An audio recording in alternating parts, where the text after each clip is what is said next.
Welcome back, listeners. Today, Alex and I are discussing the nature of time in recruiting and specifically the pros and cons of paying by the hour. Let's get into it. Alex, can you start us off by explaining the main advantages in paying by the hour for recruiting?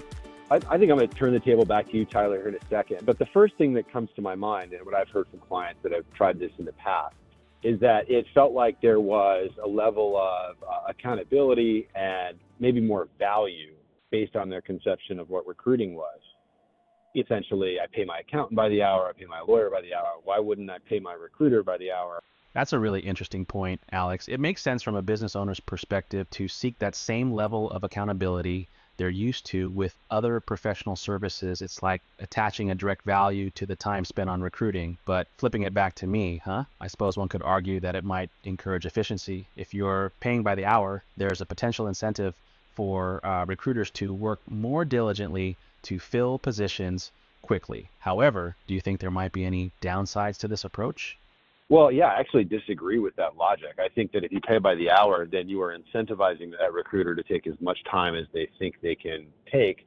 That is, to spend as much time on your recruiting project as they think you're going to spend, that you're going to pay. And I think that's literally the frustration that a lot of people have with hourly projects is I don't think there is an incentive to be efficient. But I think at its core, I think that the cons of hourly recruiting come back to a misunderstanding about the nature of recruiting. Thinking about recruiting, I like to say digging holes, but it's not like digging holes. Let's explore around that. That's a great counterpoint, Alex. So the idea is that paying by the hour might actually incentivize taking longer, which can be frustrating for business owners. And you're right, recruiting isn't like digging holes where you just put in the hours and get a predictable result. Recruiting is more about the quality of the candidates, the fit for the role, and sometimes just plain old timing and luck. It's a complex process with many variables. So if hourly isn't the best approach, what alternative models do you think are more effective for recruiting? I think it's important that we lay out why recruiting isn't like digging a hole. Essentially, if you have a perfect machine, you have an excavator, and that excavator can basically move a certain amount of dirt per hour. The trouble is that we're not dealing with inanimate objects, we're dealing with human beings. You can't do more with human beings without some kind of consequence. And I think the more recruiting you do on a limited candidate pool, what you end up doing is you end up hurting your brand reputation. Imagine it's as if you have a telemarketer that's calling you every night before dinner and you tell them to stop, but we wouldn't say that telemarketer is doing a better job by continuing to call somebody after they say they're not interested, would we? I see where you're going with this, Alex. Essentially, recruiting isn't like operating an excavator because you're dealing with people, not inanimate objects. With people, more effort doesn't necessarily equate to better results, and it can actually backfire. Over recruiting or repeatedly reaching out to the same limited candidate pool can damage your brand reputation, much like an annoying telemarketer who won't take no for an answer. That makes a lot of sense. So back to alternative models, maybe a performance-based approach or a fixed fee could be better. What do you think?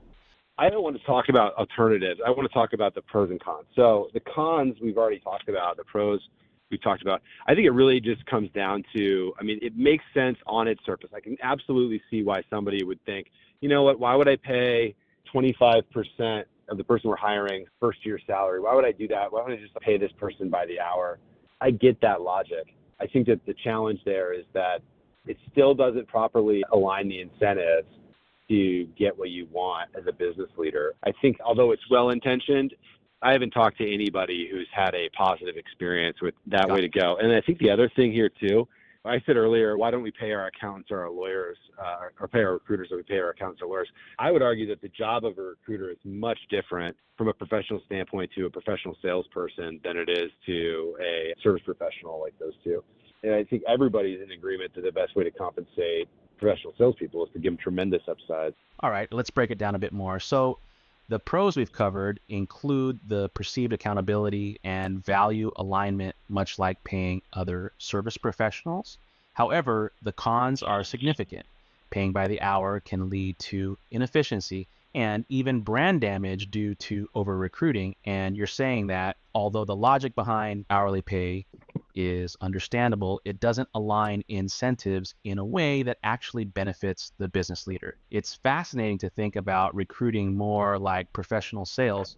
Salespeople thrive on performance-based incentives, which drive them to achieve better results. So, by that comparison, paying recruiters in a way that aligns their success with the success of placing the right candidate seems more effective. It's like giving them a stake in the outcome. What do you think the key takeaway should be for our listeners who are considering how to structure their recruiting compensation? I think the key takeaway from this conversation is that we need to align incentives in order to get the outcomes that we're looking for. And hourly recruiting is not going to align that incentive on a long-term, large scale. Got it. So the key takeaway from this conversation is that if you're looking for the best outcomes in recruiting, you need to align incentives properly. Paying by the hour doesn't align those incentives effectively for long-term, large-scale success. Thanks for that clear summary, Alex. All right, listeners, that's it for today's episode. We hope this gave you some valuable insights into the pros and cons of paying by the hour for recruiting. Until next time.